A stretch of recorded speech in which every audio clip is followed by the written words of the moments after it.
सभी प्रभुओं की आयु का विवरण देते हैं। जैसे एक 4 युग की चतुर्युगी होती है, सतयुग, त्रेता, द्वापर, कलयुग।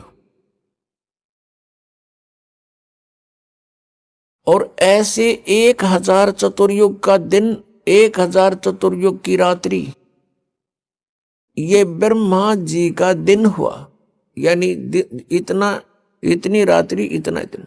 और ऐसे 30 दिन रात का 1 महीना हो गया, 12 महीने का 1 वर्ष हुआ। और 100 वर्ष की आयु है ब्रह्मा जी की, रजगुण श्री ब्रह्मा जी की। इससे 7 गुना अधिक है श्री विष्णु जी सतगुण की।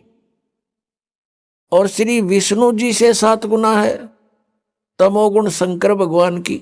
ऐसे जब 70,000 बार ये त्रिलोक की शिव, तमोगुण शिव की मृत्यु हो जाती है, तब एक ब्रह्मांड का विनाश होता है। उसमें यह सरपुरुष महाशिव रूप में रहता है ब्रह्मलोक में, ऊपर, सबसे ऊपर। तब इसकी भी मृत्यु होती है, दुर्गा की भी इसके साथ मृत्यु होती है।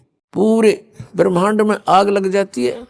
ब्रह्मा, विष्णु, महेश, राम सभी जीव तरफ तरफ कर मर जाते हैं, शरीर छोड़ जाते हैं। और साथ में दुर्गा और ये काल भी मरता है, ब्रह्म सरपुरुष।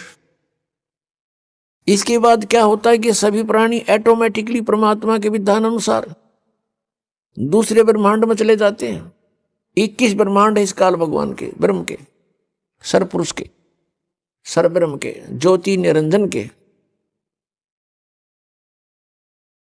तो उसमें जाकर के परमात्मा ने विधान बनाया है कि इन दोनों का जन्म, दुर्गा और काल का जन्म अपने आप ऑटोमेटिक, जैसे गेहूं में ये कीड़े हो जाते हैं, सुरसी अपने आप बढ़ जाती है उस, तो इन दोनों का तो ऑटोमेटिक परमात्मा विधान अनुसार युवा रूप में प्रकट हो जाते हैं।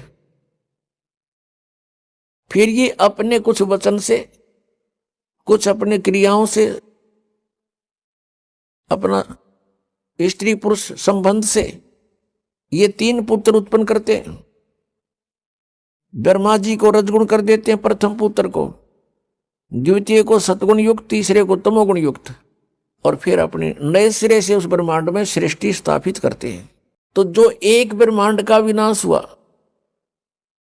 और 70,000 बार इस तमोगुण शिव की मृत्यु होगी, तो एक युग काल मरा, काल की मृत्यु हुई एक ब्रह्मांड में। तो उस जो एक युग हो गया किसका? अक्षर पुरुष का। इतना समय का एक युग हो गया अक्षर पुरुष का।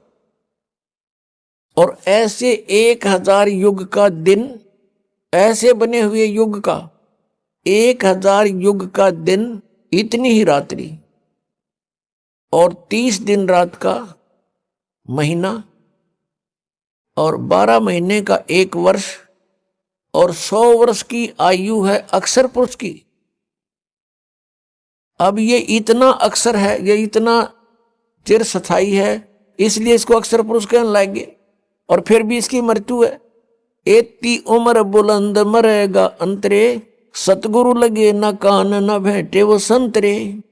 इतनी लंबी उम्र भी हो जाएगी तो भी मृत्यु होगी, क्योंकि वो तत्वदर्शी संत नहीं मिला तुम्हें,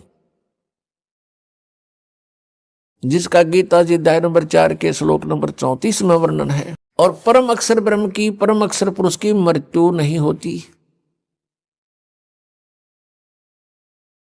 अपने आत्माओं, श्रीमद् भगवत गीता अध्याय नंबर 15 के श्लोक नंबर 16 में सरपुरुष और अक्षर पुरुष, सरपुरुष तो ये ब्रह्म है जिसकी अक्षर पुरुष कहने लगे अविनाशी, लेकिन ये अविनाशी नहीं है, इसका विनाश होता। इसलिए गीता जी अध्याय नंबर 15 के श्लोक 17 में डिफाइन करना पड़ा कि उत्तम पुरुष है तू अन्य, वो श्रेष्ठ परमात्मा तो कोई और है।